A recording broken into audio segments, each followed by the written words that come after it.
عائشہ صدیقہ رضی اللہ تعالیٰ عنہ سے روایت ہے، فرماتی ہیں کہ میں نے جناب نبی کریم صلی اللہ علیہ وسلم سے پوچھا کہ اگر مجھے لیلۃ القدر نصیب ہو جائے تو میں کیا کروں؟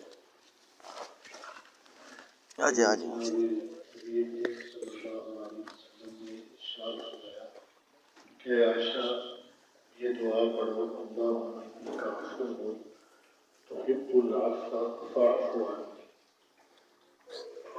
جناب نبی کریم صلی اللہ علیہ وسلم سے عائشہ صدیقہ رضی اللہ تعالیٰ عنہ نے پوچھا کہ اگر مجھے لیلۃ القدر نصیب ہو تو میں کیا کروں؟ تو جناب نبی کریم صلی اللہ علیہ وسلم نے ارشاد فرمایا کہ تم عائشہ تم یہ دعا پڑھو، اللہم انک عفو تحب العفو فاعف عنی۔ ترجمہ اس کا یہ ہے کہ اے اللہ انک عفو، تو بہت زیادہ معاف کرنے والا ہے۔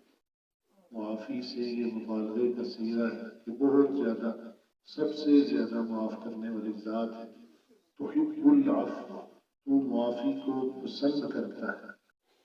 فاعف عنی، تو مجھے معاف فرما دے۔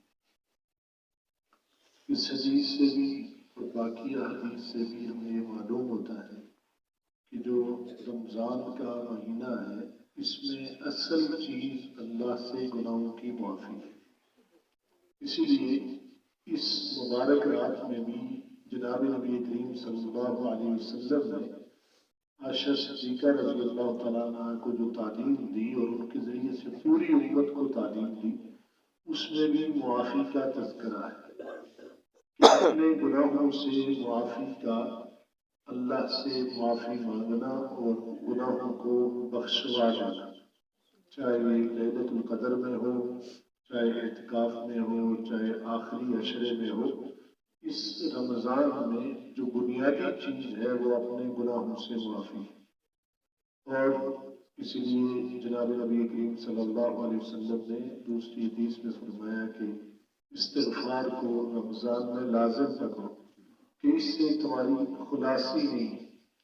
جناب نبی کریم صلی اللہ علیہ وسلم نے فرمایا کہ میں روزانہ 100 سے زیادہ مرتبہ استغفار کرتا ہوں، جن کے لیے اللہ رب العزت نے ما قبل ما بعد سب کا ایک سرٹیفکیٹ جاری کیا تھا۔ قرآن میں حکم فرمایا تھا کہ آپ کے لیے تو کوئی خطا نہیں ہے، وہ بھی تو ہم نے معاف کر دیا ہے۔ اس کے باوجود پیارے محبوب صلی اللہ علیہ وسلم فرماتے ہیں کہ میں 100 سے زیادہ مرتبہ استغفار کرتا ہوں۔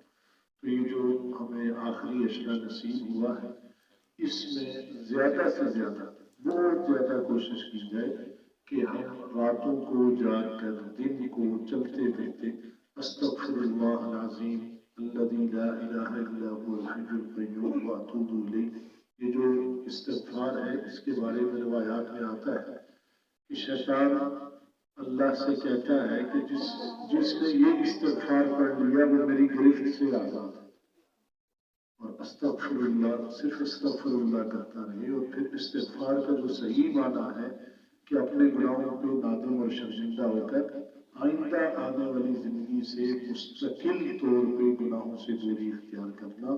اللہ پاک مجھے اور آپ کو، ہم سب کو استغفار کی کثرت کی توفیق نصیب فرمائے۔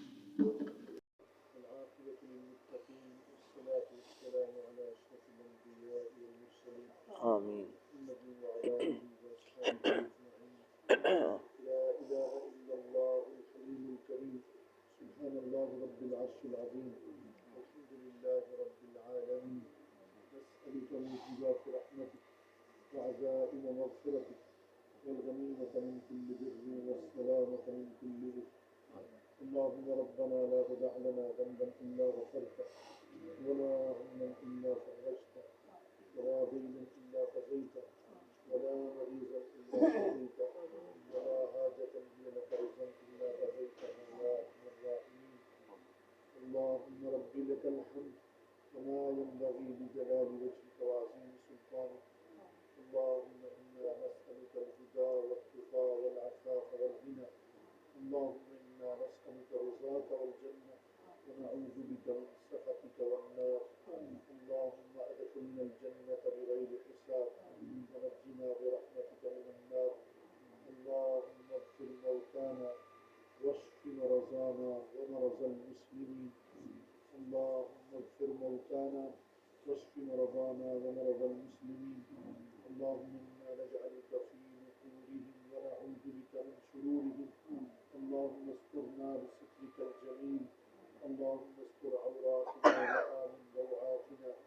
اللهم ربنا تقبل منا إنك أنت السميع العليم وتب علينا إنك أنت التواب الرحيم.